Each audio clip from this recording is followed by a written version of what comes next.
Well, there you have it. The very first Chinese Volvo. Meet the S60 T6 AWD. The T stands for turbo, the AWD, well, that stands for all-wheel drive.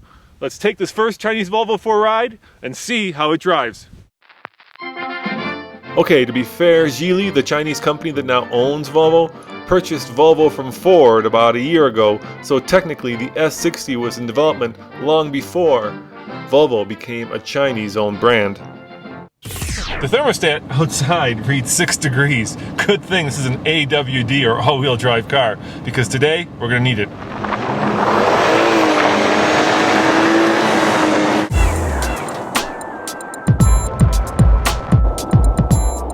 So why am I in the back seat? 3 reasons. Number 1, it's crazy cold outside. Number 2, in the interest of full disclosure, I must admit I used to own a V70R, so I have a soft spot for Volvos. And number 3, it illustrates my 5 favorite things that I love about this car. Number 5, the seats. Being back here, you can see the front seat. Volvo by far makes the best seats in the biz. They're very comfortable in the back, and they're extremely comfortable in the front.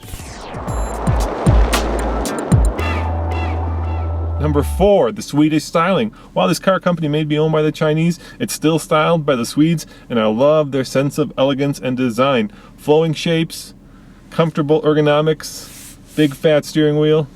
I love that about this car.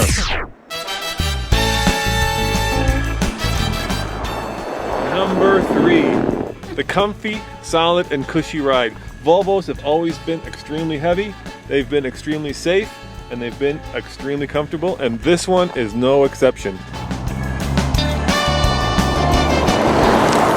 Number 2, I love how quiet Volvos are. They're just very comfortable and very serene, which is odd because this Volvo is neither quiet nor serene.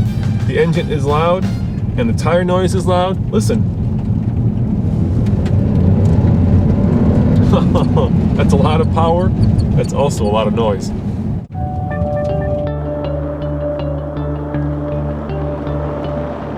And of course, number 1, safety. I once owned a BMW M3, and unfortunately, in Europe, I rolled it into a tree. Guess what the next car was that I bought? That's right, a Volvo, the very same car I'm reviewing today. But this Volvo, it has even more safety technology. Lane departure warning. And get this, it even has a system that will brake the car for you should another car stop in front of you suddenly, or a child runs into the street. But my favorite feature? The very first thing you notice when you get behind the wheel of the new S60 is just how fast it is. With 300 horsepower and 325 pound-feet of torque, this Volvo will eat any Audi 2-liter turbo for breakfast, lunch, and yes, even dinner. So, on this cold day, on the TFL scale of buy it, lease it, rent it, or forget it, I'm going to give the first Chinese Volvo a lease it. Because while it may be fast, at 3,900 pounds, it's still a bit too flabby. This is a very cold Roman Micah reporting for TFLcar.com.